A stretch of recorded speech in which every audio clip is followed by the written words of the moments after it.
Je travaille à l'heure actuelle au Canada, à Vancouver en tant que postdoc, sur l'interaction entre le cannabis et un champignon pathogène qu'on appelle Oidium. Mais je ne vais pas vous parler de ce sujet aujourd'hui car je suis financé par une entreprise privée, Aurora Cannabis, et mes méthodes et résultats doivent rester confidentiels pour le moment.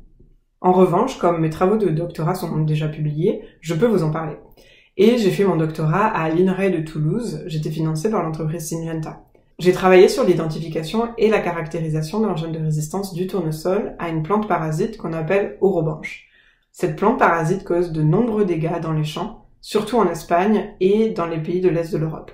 Mais malheureusement, à cause du réchauffement climatique, elle se propage de plus en plus dans les champs français et notamment dans les régions autour de Toulouse. Cette plante parasite n'a ni feuilles ni racines. Elle est complètement dépendante du tournesol pour ses nutriments et son eau.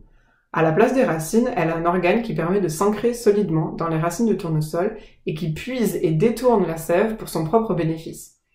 Forcément, le tournesol en pâtit et on observe un retard de croissance et un retard de floraison, avec bien sûr une baisse de rendement. Une fois bien ancrée dans la racine, elle peut pousser et fleurir pour produire des centaines de milliers de toutes petites graines qui se disséminent partout. Les graines peuvent rester des années dans le sol et attendre les bonnes conditions pour germer.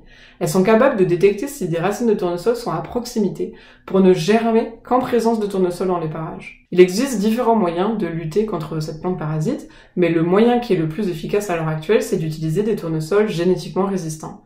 Je vous renvoie à ma première vidéo où j'explique comment les plantes arrivent à se défendre contre les pathogènes si vous voulez en savoir un peu plus.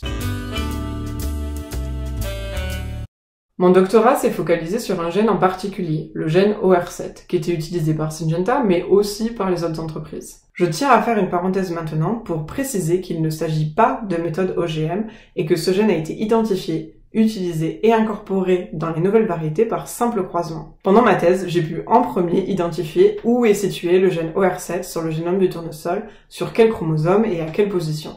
Cette étape est très importante car elle permet de connaître la fonction du gène. Dans mon cas, ce gène est ce qu'on appelle une Leucine Rich Repeat Receptor-like Kinase. C'est un nom assez barbare qui ne vous dit certainement rien du tout, mais dans le monde des interactions plantes-pathogènes, c'est une très bonne nouvelle. C'est la fonction typique des gènes de résistance aux pathogènes.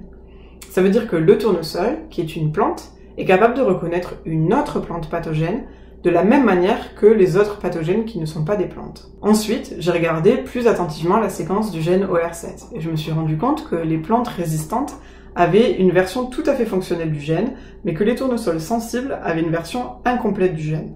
Sans le gène de résistance fonctionnelle, ils ne sont pas capables de détecter la plante parasite et sont donc obligés de subir sa présence. Tandis que les tournesols porteurs de OR7 n'ont pas de problème pour détecter la plante parasite et activer des systèmes d'alarme moléculaire pour la rejeter au moment où elle tente de s'ancrer dans la racine du tournesol. D'autres analyses génétiques m'ont permis d'identifier que le gène OR7 provenait d'un tournesol sauvage initialement. Alors, un tournesol sauvage, c'est pas un tournesol qui mord quand on s'en approche d'un peu trop près.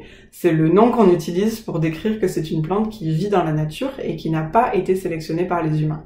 Et c'est en fait très classique. La plupart des gènes de résistance utilisés à l'heure actuelle dans les variétés de plein d'espèces proviennent en fait de plantes sauvages. Malheureusement, j'ai passé au crible une collection de tournesols sauvages, mais je n'ai pas réussi à identifier quel tournesol sauvage était porteur du gène. Même si mes travaux ont permis une grande avancée sur la compréhension de l'interaction entre le tournesol et l'orobanche et des mécanismes de résistance, il reste beaucoup de questions en suspens.